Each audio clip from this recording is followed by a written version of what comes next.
Shri Sachchidananda Sadhguru Sainath Maharaj key జై. దైవంతో సహజీవనం. స్వామి శారదానంద ఒక రచయితగా. శారదానంద స్వామి 1909 సంవత్సరంలో తన బృహత్తర రచన శ్రీ శ్రీ రామకృష్ణ లీలా ప్రసంగం వ్రాయటం ప్రారంభించారు. దీనినే శ్రీరామకృష్ణ ది గ్రేట్ మాస్టర్ పేరిట ఆంగ్ల భాషలోనికి అనువదించటం జరిగింది. శారదానంద స్వామిని శాశ్వతంగా గుర్తుండిపోయేలా చేసే ఈ లీలా ప్రసంగం సప్రమాణికమైన గురుదేవుల జీవిత చరిత్ర గ్రంథం. గురుదేవుల జీవితానికి ఇది ఒక చక్కని వ్యాఖ్యాన గ్రంథం. అంతేకాదు వంగ సాహిత్యంలో ఇదొక కళాఖండం. ఇది 5 సంపుటాలుగా వెలువడింది. దీనిని పూర్తి చేయటానికి 10 సంవత్సరాల కాలం పట్టింది. ఈ బృహద్ర రచనను తాను స్వయంగా చేపట్టడానికి శారదానంద స్వామి 3 కారణాలను చూపించారు. అందులో మొదటిది, కలకత్తాలో శారదాదేవి నివసించటానికి ఉద్బోధన్ పత్రికా ప్రచురణకు నిర్మించిన ఇంటి కోసం తాను తెచ్చిన అప్పును తీర్చాలి. రెండవది, గురుదేవుల జీవితాన్ని గురించి ఒక సమగ్రమైన సరి అయిన వివరణ ప్రజలకు అందివ్వాలి. ఉద్బోధన్ పత్రికా సంపాదకుడిగా ఆయన అనుభవం ఏమిటంటే, శ్రీరామకృష్ణులను గురించి ఆయనకు వచ్చిన రచనలు తప్పులు తడకలుగా ఉండటంతో వాటిని ఆయన సరిదిద్దవలసి వచ్చేది. గురుదేవుల జీవితానికి ప్రత్యక్ష సాక్షిగా ఆయన తన గురువర్యుని గురించిన ఎటువంటి తప్పుడు సమాచారాన్ని సహించలేకపోయేవారు. ఇక 3వ కారణం, రామకృష్ణ మిషన్ చేస్తూ వస్తున్న సేవా కార్యక్రమాలను ఆయన సమర్థించాలి. మానవుణ్ణి మాధవునిగా అర్చించి సేవించు అనే శ్రీరామకృష్ణ బోధన విషయంలో తల ఎత్తే దురభిప్రాయాలను తొలగించాలని ఆయన అనుకున్నారు. శ్రీరామకృష్ణ కథామృతం వ్రాసిన మహేంద్ర గుప్తా ఉద్దేశంలో శ్రీరామకృష్ణ ముఖ్య బోధన భగవత్ సాక్షాత్కారమే కానీ సంఘ సేవ కాదు. అందువల్ల శ్రీరామకృష్ణ సన్యాస శిష్యులు తమ గురుదేవుల బోధనల కేంద్రీకరణనే మార్చివేశారని భావించాడు. అయితే అటు తర్వాత కొన్నాళ్లకు శారదాదేవి 1912లో వారణాసిలోని రామకృష్ణ మిషన్ హోమ్ ఆఫ్ సర్వీస్ని సందర్శించిన సందర్భంగా ఆమె ఈ ప్రదేశంలో ఎక్కడ చూసినా గురుదేవులే కనిపిస్తున్నారు. లక్ష్మీదేవి ఈ సంస్థపై తన కటాక్ష వీక్షణను ప్రసరింపచేయుగాక అని వ్యాఖ్యానించటం విన్న తరువాత తన దృక్పథాన్ని మార్చుకున్నాడు. ఒకసారి గిరీష్ చంద్ర ఘోష్ వివేకానంద స్వామిని శ్రీరామకృష్ణ జీవిత చరిత్రను వ్రాయవలసిందిగా కోరాడు. అందుకు తన ఆసక్తతను తెలియచేస్తూ స్వామీజీ ఆ ప్రతిపాదనను తిరస్కరించారు. శివుడి రూపాన్ని తయారు చేయబోయి నేను ఒక కోతి రూపాన్ని తయారు చేయాలా అని ప్రశ్నించారు. మరొక సందర్భంలో స్వామీజీ ఇట్లా చెప్పారు.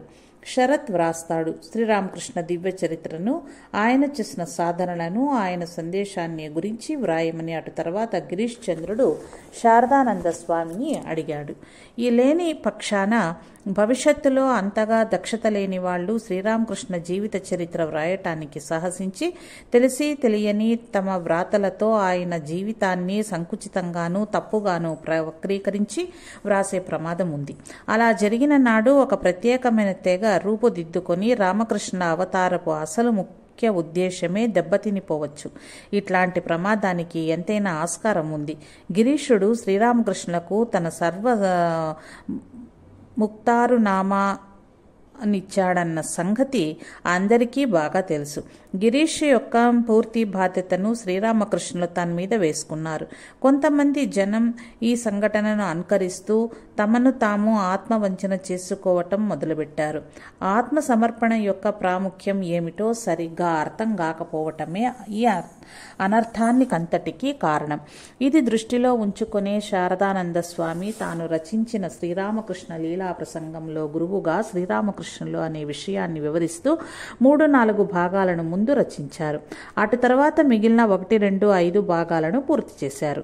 3వ భాగం మొదట్లో గిరీష్ చంద్ర ఘోష్ నుంచి గురుదేవులు తీసుకున్న సర్వముక్తారునామాలోని అంతరార్థాన్ని శారదానంద స్వామి చాలా చక్కగా వివరించారు. పుస్తక ప్రచురణకు ముందు ఈ విషయంలో తాను వ్రాసిన దాన్ని మొత్తం ఆయన గిరీష్ చంద్రకు పూర్తిగా చదివి వినిపించారు. అది విని గిరీష్ చంద్రుడు స్వామి వ్రాసిన దానికంత అంతటికీ తన హృదయపూర్వకమైన సమ్మతిని తెలియజేశాడు. శ్రీరామకృష్ణుని గురించి వ్యాప్తిలో ఉన్న కథలన్నింటినీ పొందుపరిచి శ్రీరామకృష్ణుల జీవిత చరిత్రను వ్రాయవలసిందిగా ఒక సన్యాసి శారదానంద స్వామిని ఒకసారి కోరాడు. అందుకు స్వామి ఇట్లా జవాబిచ్చారు: గురుదేవులను గురించి వ్రాయటం అంత సులువైన పైన ఆయన ఆజ్ఞ లేకుండా అట్లాంటి పనిని ఎవరు చేపట్టకూడదు. ఆయన ఆదేశం లభిస్తే నేను ప్రయత్నం చేస్తాను. కొన్ని సంవత్సరాలు గడిచిపోయాయి. శ్రీరామకృష్ణ లీలా ప్రసంగం ప్రచురితమయ్యింది. అప్పుడు అదే సన్యాసి శారదానంద స్వామిని ఈ పుస్తకం రచించటానికి ఆయనకు గురుదేవుల ఆదేశం లభించినదా అని ప్రశ్నించాడు. ఈ ప్రశ్నకు సూటిగా సమాధానం ఇవ్వకుండా ఆ విషయాన్ని ప్రక్కకు మళ్లిస్తూ శారదానంద స్వామి, నీకది ఎంత మాత్రమో సంబంధం లేని వ్యవహారము అంటూ తేల్చి పారేశారు. శారదానంద స్వామికి పరిచర్యలోనరించే అసితానంద స్వామి ఒక రోజున ఆయనకు నిర్వికల్ప సమాధి ఎప్పుడైనా మీ అనుభవానికి వచ్చిందా స్వామి అని ప్రశ్నించే సాహసం చేశాడు. అందుకు శారదానంద స్వామి ఈ విధంగా జవాబిచ్చారు: శ్రీరామకృష్ణ సాంగత్యంలో జీవితం గడిపిన సమయంలో నేను గడ్డి కోస్తూ కాలాన్ని వృధా చేశాను అనుకుంటున్నావా? వివరాల కోసం అసితానంద స్వామి మరింత గుచ్చిగుచ్చి అడగ్గా శారదానంద స్వామి విధంగా వెల్లడించారు: శ్రీరామకృష్ణ లీలా ప్రసంగంలో సమాధిని గురించి వ్రాసిన ప్రకరణం చదువు. నాకు అనుభవంలోకి రాని ఏ విషయాన్ని నేను అందులో వ్రాయలేదు.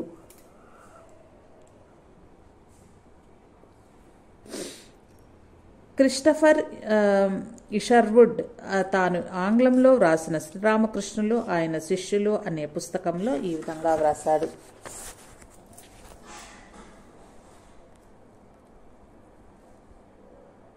శ్రీరామకృష్ణులు మరణించిన 20 సంవత్సరాలు పైగా గడిచిన తర్వాత కానీ శారదానంద స్వామి తన రచన మొదలుపెట్టలేదు. అయినప్పటికీ ఆయన రచన ప్రామాణికతలో సందేహానికి తావేలేదు. శారదానంద స్వామి రచన సాగించే సమయానికి శ్రీరామకృష్ణులను గురించి తెలిసిన వాళ్ళు చాలామంది ఇంకా బ్రతికే ఉన్నారు. శారదానంద స్వామి తన జ్ఞాపకాలను వాళ్ళ జ్ఞాపకాలతో చక్కగా సరిపోల్చి చూశారు. తాను వర్ణించిన అసాధారణమైన అనుభవాలలో రచయిత స్వయంగా పాల్పంచుకున్నాడు. పైగా రచయిత శ్రీరామకృష్ణ సన్యాస శిష్యుడు. ఇది ఈ గ్రంథానికి మరింత విలువను సంతరింపచేస్తోంది. ఒకసారి ఎవరో అడిగిన ప్రశ్నలకు సమాధానమిస్తూ శారదానంద స్వామి ఇట్లా చెప్పారు: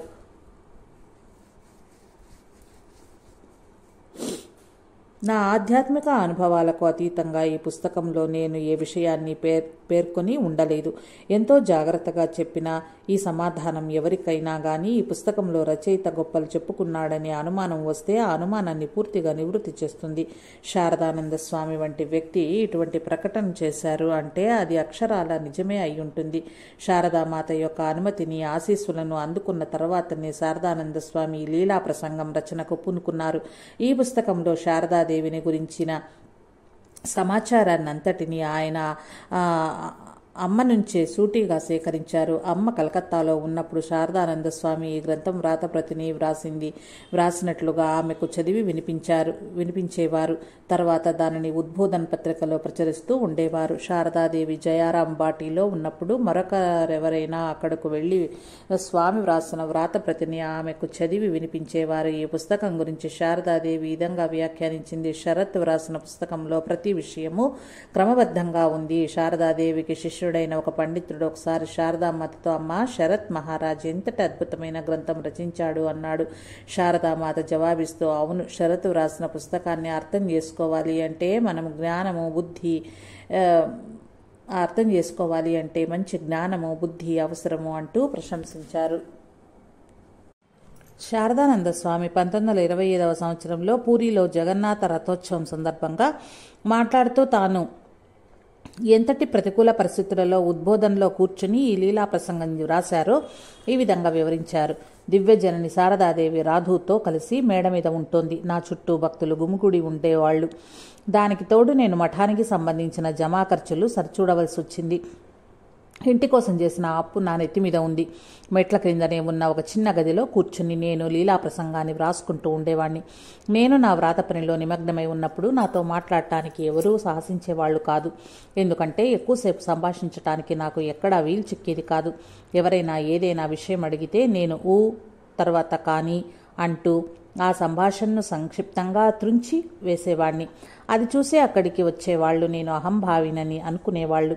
గురుదేవులను గురించి ఎంతో విస్తారంగా వ్రాయవలసి ఉండటం చేత పరమహంస భక్తులను గురించి గోపాలుని తల్లి, వివేకానంద స్వామి వీళ్ళిద్దరినీ మినహాయించి అంత వివరంగా వ్రాయలేకపోయాను. నా మనసు సిద్ధంగా ఉన్నప్పుడు మాత్రమే నేను ఏదైనా వ్రాయగలిగేవాణ్ణి. భగవద్గీత ఈ విధంగా ప్రకటిస్తోంది. 4వ అధ్యాయం 18వ శ్లోకం. కర్మలో తన అకర్తృత్వాన్ని, కర్మభావంలో నైష్కర్మ్యమునందు కర్మను అనగా సర్వకర్మలకు ఆశ్రయమైన బ్రహ్మను ఎవడైతే చూస్తాడో అట్టివాడు మనుషులందరిలోనూ బుద్ధివంతుడు, యోగయుక్తుడు. సర్వకర్మలకు కర్తయు అవుతున్నప్పుడు ఇది దీని అర్థం. యోగయుక్తుడు సర్వకర్మలకు కర్తయు అవుతున్నాడు, ఇది దీని అర్థం. నిర్విరామమైన కార్యాభారం తన చుట్టూ ఆవరించి ఉండగా, లెక్కలేనంత మంది తన చుట్టూ మూగి ఉండగా, శారదానంద స్వామి తీవ్రమైన తన రచనా వ్యాసంగాన్ని కొనసాగించారు. స్వామి ఉండే గదికి పక్కనే ఉన్న ఉద్బోధన పత్రికా కార్యాలయంలో చేరి కొంతమంది యువ సన్యాసులు ఒకసారి పెద్దగా మాట్లాడుతూ నవ్వుతున్నారు. శారదాదేవికి పరిచర్యలు చేస్తున్న గోలమ్మ వాళ్లను ఈ విధంగా గట్టిగా చీవాట్లు పెట్టింది. ఎంతటి సిగ్గుచేటు! పైన మేడ మీద అమ్మ ఉన్నది, కింద శరత్ తీవ్రమైన ధోరణిలో రచన సాగిస్తున్నాడు. మీరేమో ఈ విధంగా పెద్దగా గోలు చేస్తున్నారు. గోలమ్మ పెద్దగా మాట్లాడటం విని శారదానంద స్వామి ఆమెతో ఇట్లా చెప్పారు. మంచిది గోలమ్మ, నువ్వు వాళ్ళు చేస్తున్న గొడవలకు చెవి ఒగ్గకు.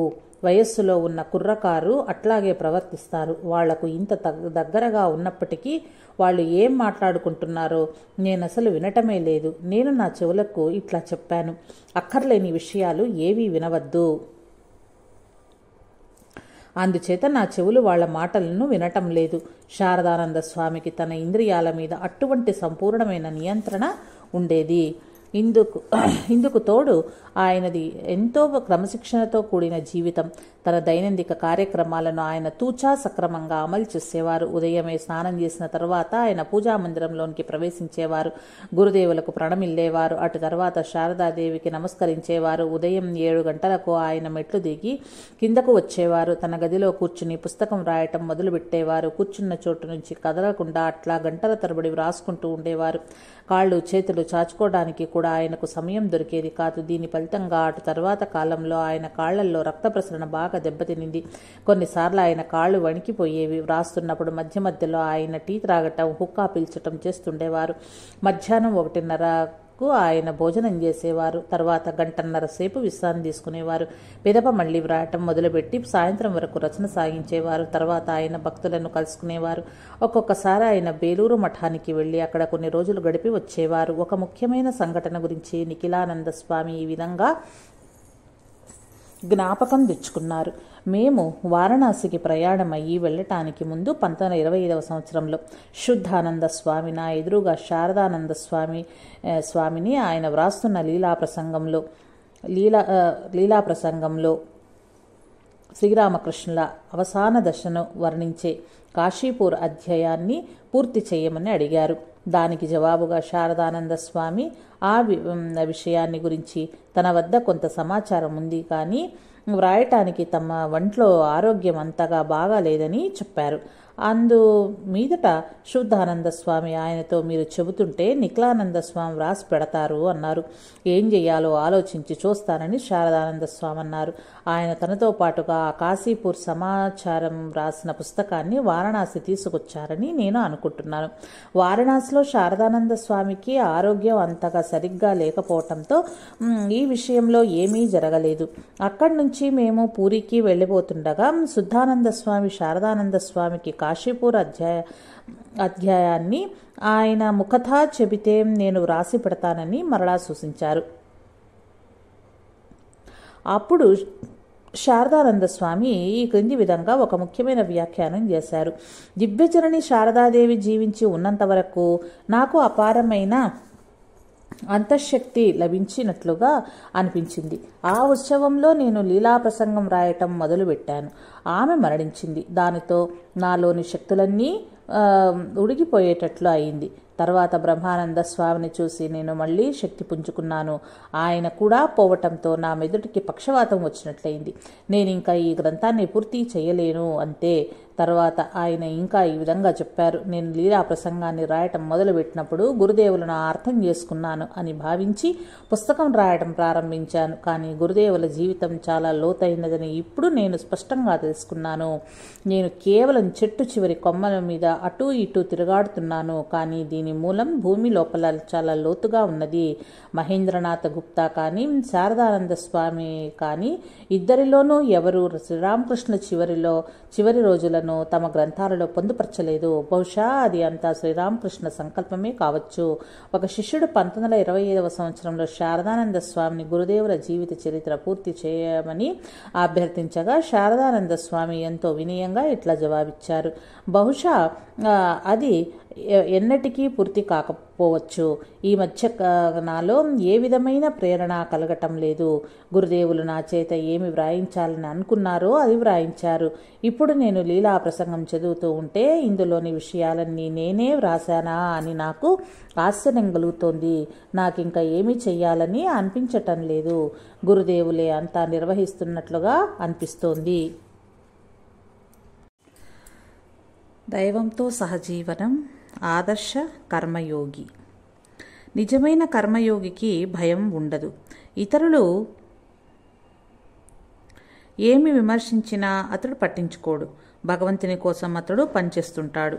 ఆ భగవంత్ సంకల్పం ఎట్లా ఉంటే అట్లా జరుగుతుంది అని అంతా ఆ దైవం మీదనే భారం వేసి జీవితం గడుపుతాడు. అతడిలో ఏ విధమైన స్వార్థ చింతన లేనందువల్ల దూషణ భూషణాలు అతన్ని చలింప చెయ్యవు. శ్రీకృష్ణ పరమాత్మ భగవద్గీతలో తాము చేసే కర్మఫలాన్ని ఆశించేవాళ్ళు నీచులు అని ప్రకటించాడు. ఒడిదడుకులకు లోనుగాని స్థిర జీవితానికి శారదానంద స్వామి ఒక చక్కని ఉదాహరణ. ఆయన శీలంలో 4 యోగాలు చక్కగా సమ్మిళితమై ఉన్నాయి. ఆయన ఒక జ్ఞాని, నిర్వికల్ప సమాధిని అందుకున్న సాధకుడు. గురుదేవుల పట్ల, అమ్మ శారదాదేవి పట్ల, వివేకానంద స్వామి పట్ల ఆయనకు ప్రగాఢమైన భక్తి ఉంది. ఆయన ఒక పరిపూర్ణ యోగి. 1000 సమస్యలు ఎదురైనప్పటికీ ఆయన మానసిక ప్రశాంతత చెక్కు చెదరదు. తన తనువు, మనస్సు, ఆత్మలను శ్రీరామకృష్ణ ఉద్యమ నిర్వహణకు అంకితం చేసిన ఆదర్శప్రాయుడైన కర్మశీలి శారదానంద స్వామి. శారదాదేవి తన శిష్యులొకరితో ఒకసారి ఇట్లా చెప్పింది. శరత్ని చూడండి, అతడు ఎంతో పనిచేస్తున్నాడు, ఎన్నో సమస్యలను ఎదుర్కొంటున్నాడు. అయినప్పటికీ ఎప్పుడు ప్రశాంతంగా ఉంటాడు, ఏమీ ఫిర్యాదు చేయడు. అతడు ఒక సాధువు, పవిత్ర పురుషుడు. ఈ కష్టాలన్నీ అతడు ఎందుకు పడుతున్నాడు? అతడు కోరుకుంటే రాత్రింబవళ్ళు పరమాత్మలో లీనమై గడపగలడు. అతడు ఈ భౌతిక ప్రపంచంలో జీవనం సాగించటం మీ క్షేమం కోసమే. వేరొక సందర్భంలో వివేకానంద స్వామి ఇట్లా చెప్పారు. గురుదేవుల తమ కార్యనిర్వహణ కోసం షరత్తును తీసుకొచ్చారు. రామకృష్ణ వ్యవస్థకు ప్రధాన కార్యదర్శిగా శారదానంద స్వామి ఒకదాని వెంబడి ఒకటిగా అనేక సమస్యల పరంపరను ఎదుర్కోవలసి వచ్చింది. సమస్యలను పరిష్కరించటంలో ఆయన సిద్ధహస్తుడు.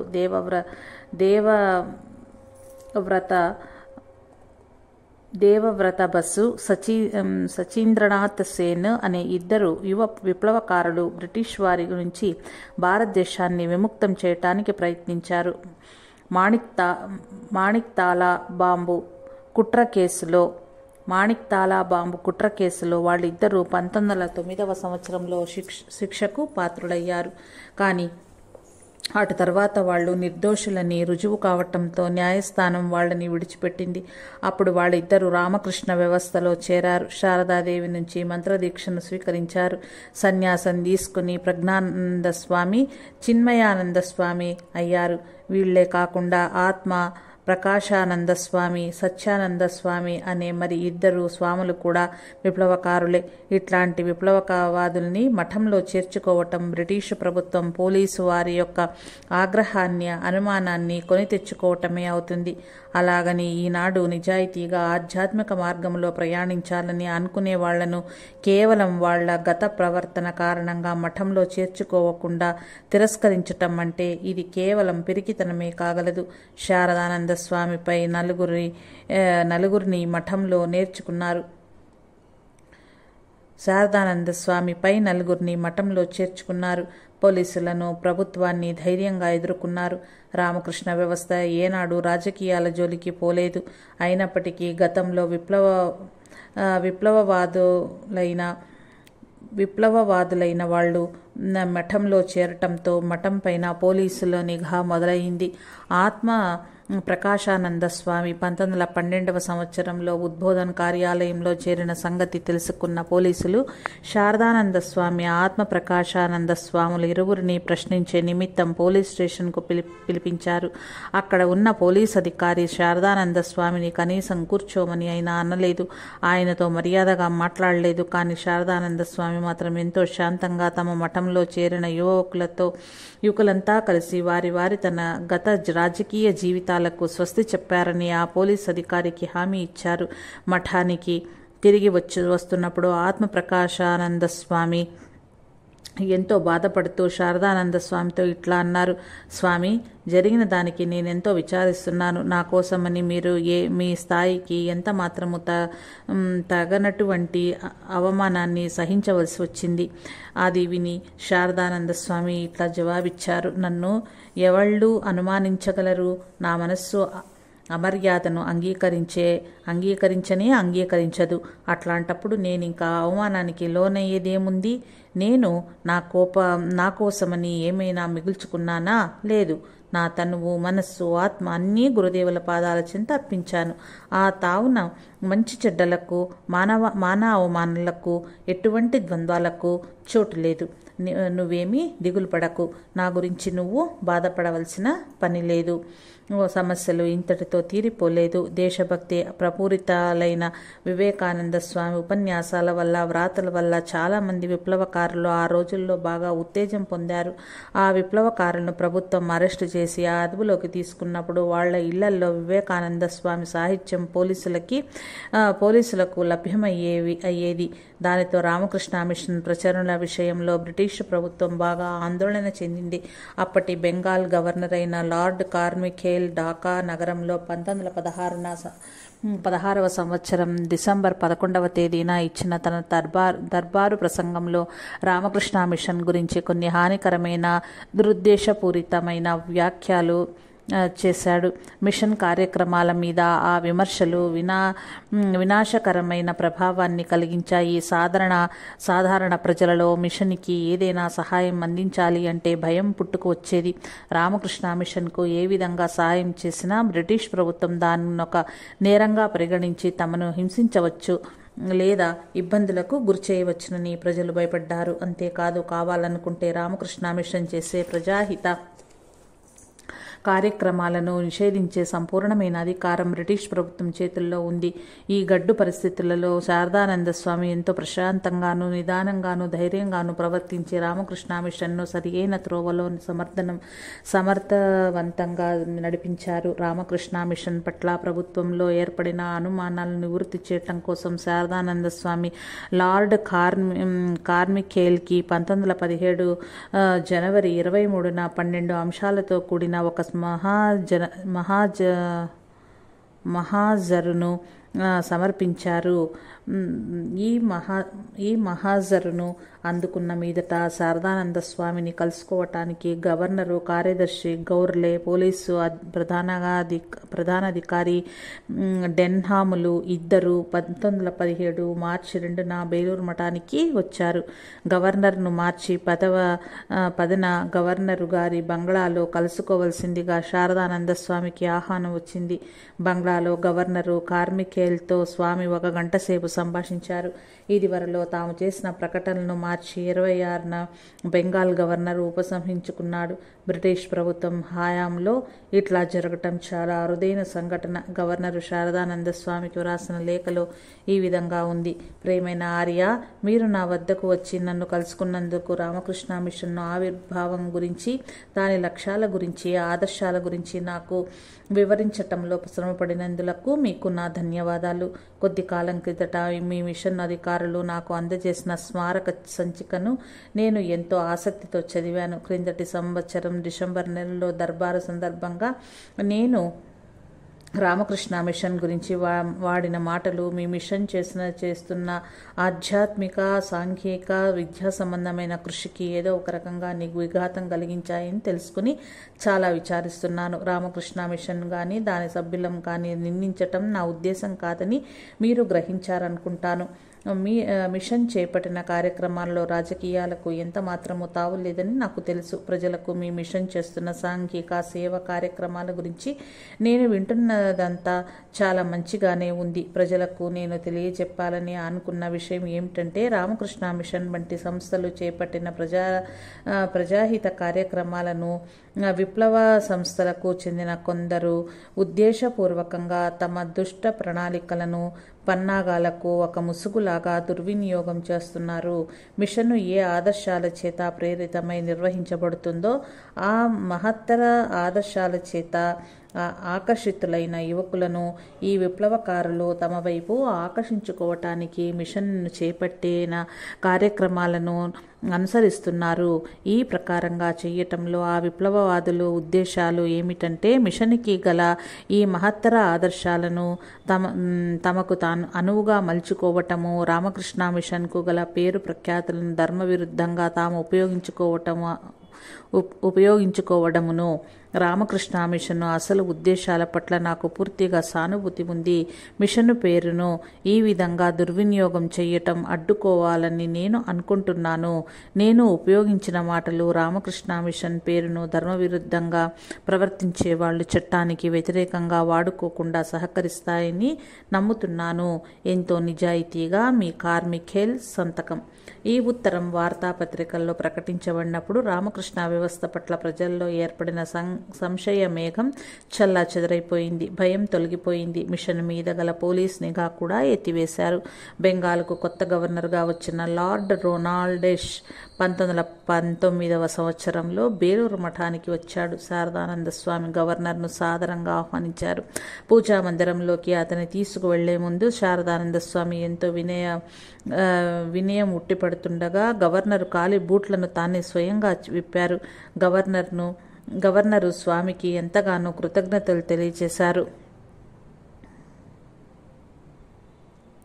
రామకృష్ణ మిషన్ చరిత్రను, అది నిర్వహిస్తున్న కార్యక్రమాలను గురించి అతడు శారదానంద స్వామి నుంచి వివరంగా తెలుసుకున్నాడు. బేలూరు మఠాన్ని సందర్శించే ఎప్పుడైనా ప్రముఖ అతిథులు వచ్చేసినప్పుడు కానీ, విదేశాల నుంచి ఎవరైనా సందర్శకులు వచ్చినప్పుడు కానీ, కలకత్తాలో ఉన్న ఉద్బోధన నుంచి శారదానంద స్వామి బేలూరుకు వెళ్ళి వచ్చిన వాళ్లకు స్వాగతం పలికేవారు. బ్రహ్మానంద స్వామిది ఆధ్యాత్మికంగా మహోన్నత స్థాయికి ఎదిగిన వ్యక్తిత్వమే అయినా, ఇట్లాంటి ప్రముఖులు ఎవరైనా వచ్చినప్పుడు వాళ్లను చూస్తే ఆయన ఒక చిన్న పిల్లవాడి మాదిరిగా గాబరా పడిపోయేవారు.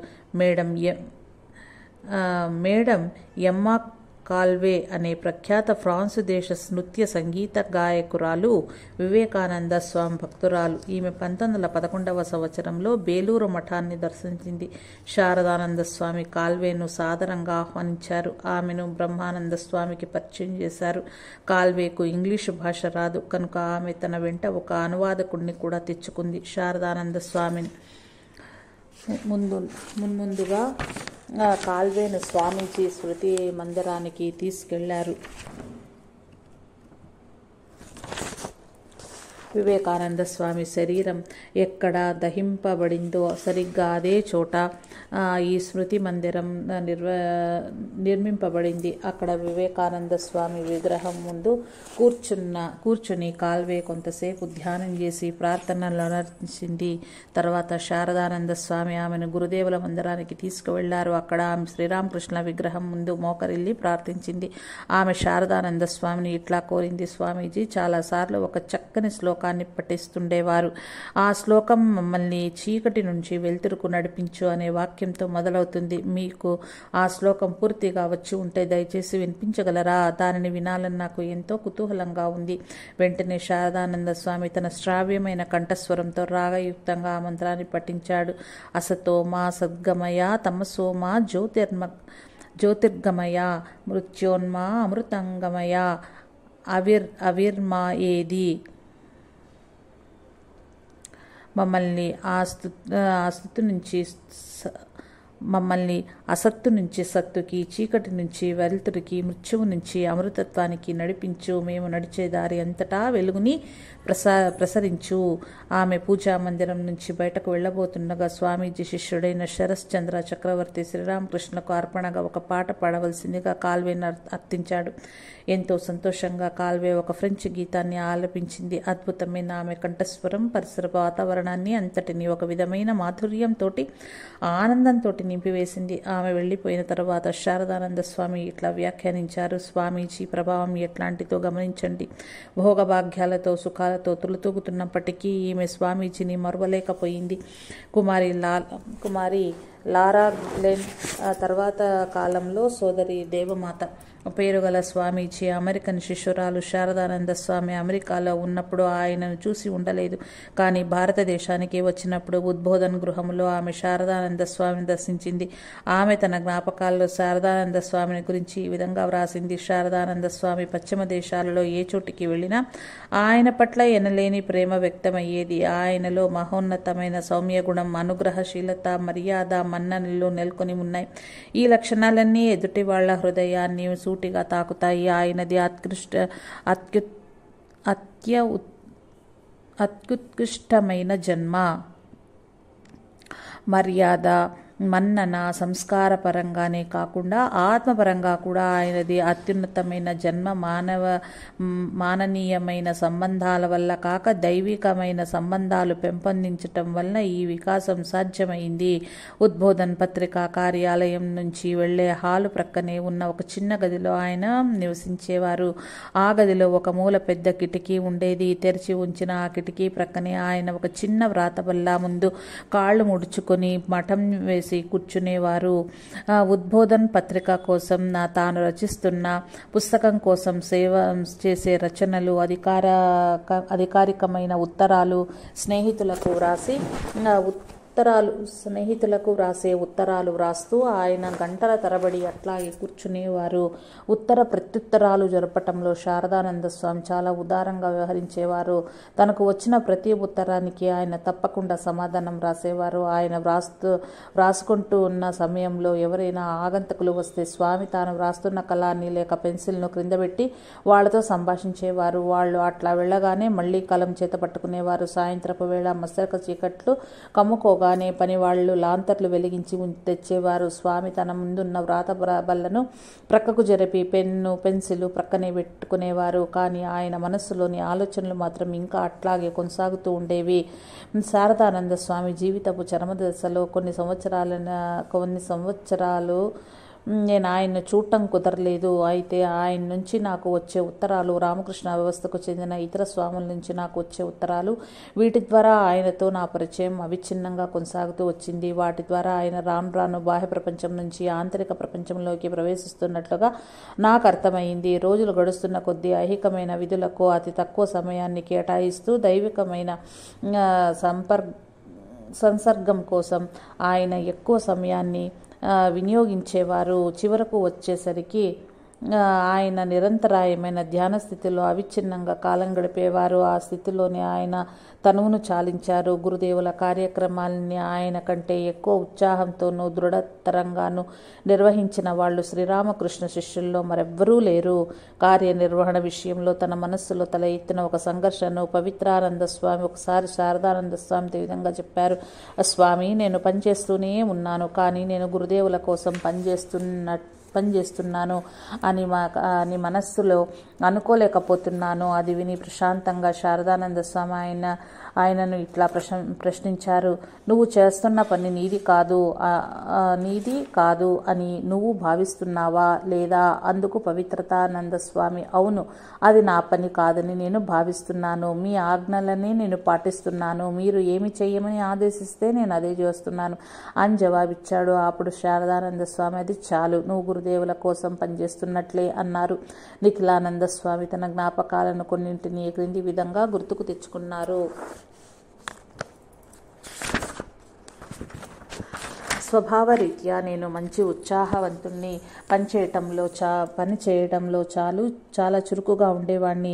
ఒక రోజున శారదానంద స్వామి నాతో ఇట్లా చెప్పారు: చురుకుగా ఉండటం మంచిదే, అయితే అది చాలా విషయాల మీద ఆధారపడి ఉంటుంది. అందుకు నీ ఆరోగ్యం బాగా ఉండాలి, నీ తోటి వారితో నువ్వు కలిసిమెలిసి పనిచేయగలిగి ఉండాలి. కానీ నీ శరీర అవయవాల్లో ఒకటి దెబ్బతిన్నా నువ్వు సరిగ్గా పనిచేయలేవు. అందుచేత బాగా చదివే అలవాటుని పెంపొందించుకోవాల్సిందిగా నేను నిన్ను కోరుతున్నాను. అది కూడా సరిపోదు, నీ కంటి చూపు పోయింది అనుకో, అప్పుడు ఆ చదవటం కూడా సాధ్యం కాదు. అందుచేత నువ్వు ధ్యానం చేయటం కూడా నేర్చుకోవాలి. నువ్వు ఏ పని చేయలేకపోయినా, ఏమీ చదవలేకపోయినా కనీసం ధ్యానం చేసుకోవచ్చు. శారదానంద స్వామి గడిపిన ఉత్సాహపూరితమైన జీవితంలో ఆయన సాధించిన ఘన విజయాల వెనుక ఉన్న రహస్యం ఆయనలోని వినయము, ఇతరుల మన్ననల పట్ల ఆయనకున్న గౌరవంను.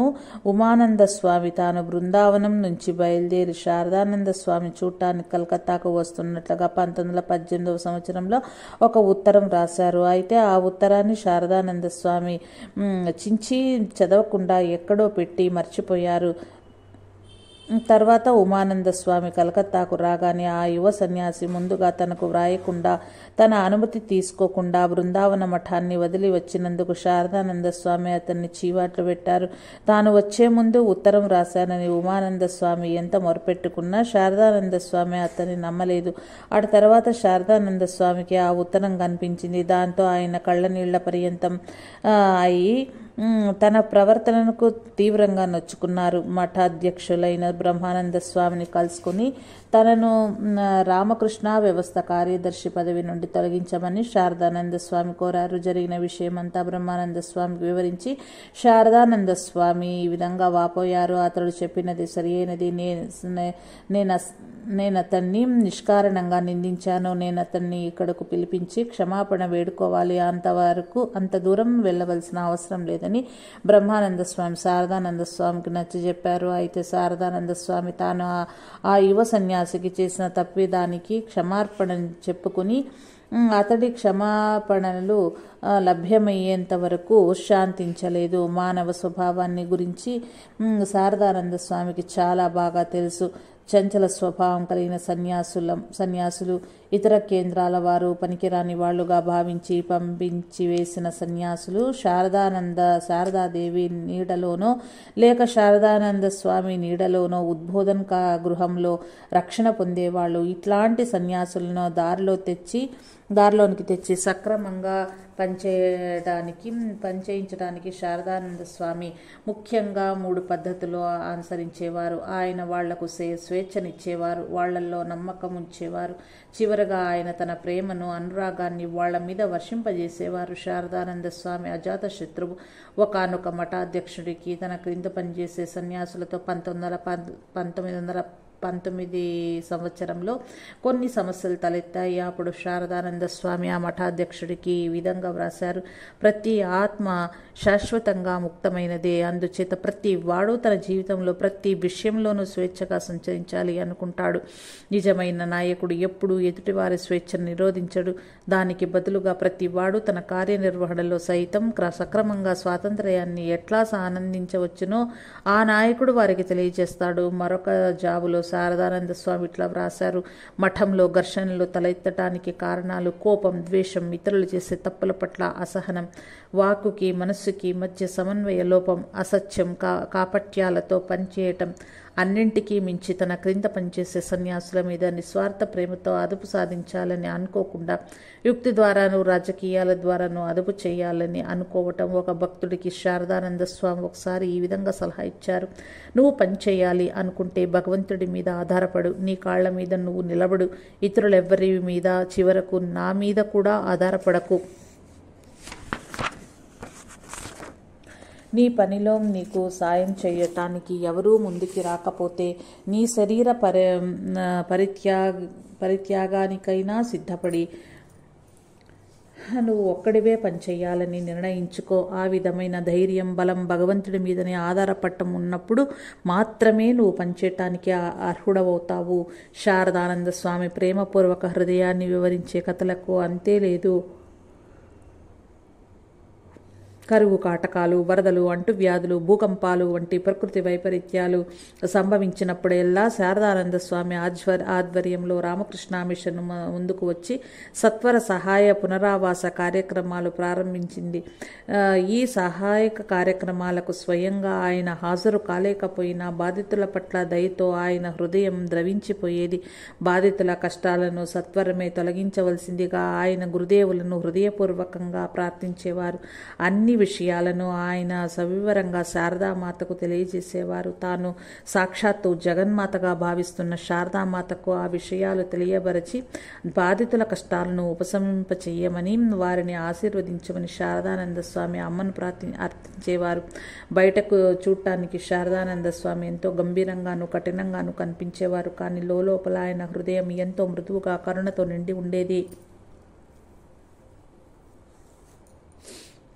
మానవ సేవయే మాధవ సేవ అని వివేకానంద స్వామి సందేశం శారదానంద స్వామి జీవితంలో ఆచరణాత్మకంగా ఆదర్శవంతంగా నిరూపించబడింది.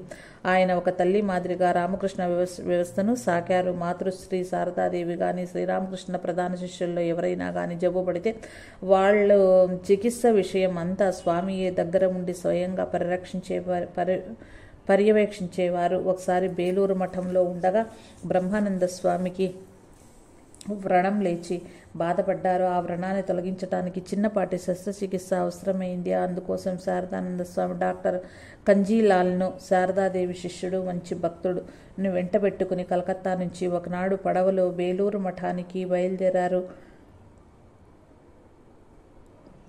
మధ్యలో గంగానదిలో పెద్ద తుఫాన్ చెలరేగింది. వాళ్ళు ప్రయాణం చేస్తున్న నాటు పడవ అటూ ఇటూ తీవ్రంగా ఊగిసలాడింది. ఇదేవి పట్టించుకోకుండా శారదానంద స్వామి ప్రశాంతంగా తన హుక్కా పీలుస్తూ కూర్చున్నారు. కానీ ఆ పరిస్థితి చూసి భయభ్రాంతుడైన డాక్టర్ శారదానంద స్వామి అంతటి విపత్కర పరిస్థితుల్లోనూ నిమ్మకు నీరెత్తినట్లు కూర్చోవటం చూసి కోపం పట్టలేకపోయాడు. శారదానంద స్వామి చేతిలోని హుక్కాను లాగి గంగానదిలోనికి విసిరి పారివేశాడు. శారదానంద స్వామితో ఇట్లా అన్నాడు, నువ్వు చాలా విచిత్రమైన మనిషివి. ఒక ప్రక్క ఈ పడవ మునిగిపోవటానికి సిద్ధంగా ఉంటే నువ్వేమో హుక్కా పీలుస్తూ ఆనందిస్తున్నావు. అప్పుడు కూడా శారదానంద స్వామి ఏమి కోపం తెచ్చుకోకుండా ప్రశాంతంగా ఈ విధంగా అన్నారు. పడవ ఇంకా నీటిలో మునక్కుండానే పడవను వదిలిపెట్టి నీళ్లలోకి దూకేయటం తెలివైన పని అవుతుందా? తర్వాత ఆయన పడవ నడిపేవాడితో తెరచాపను దించమని చెప్పారు. క్రమక్రమంగా తుఫాను సద్దుమణిగింది. పడవ సురక్షితంగా గట్టుకు చేరుకుంది. బ్రహ్మజ్ఞాని మృత్యుభయాన్ని జయిస్తాడని, ఈ ప్రపంచంలో ఏది అతన్ని కలవరపరచలేదని ఈ సంఘటన మనకు రుజువు చేస్తోంది. జై రామకృష్ణ. జై సాయి మాస్టర్.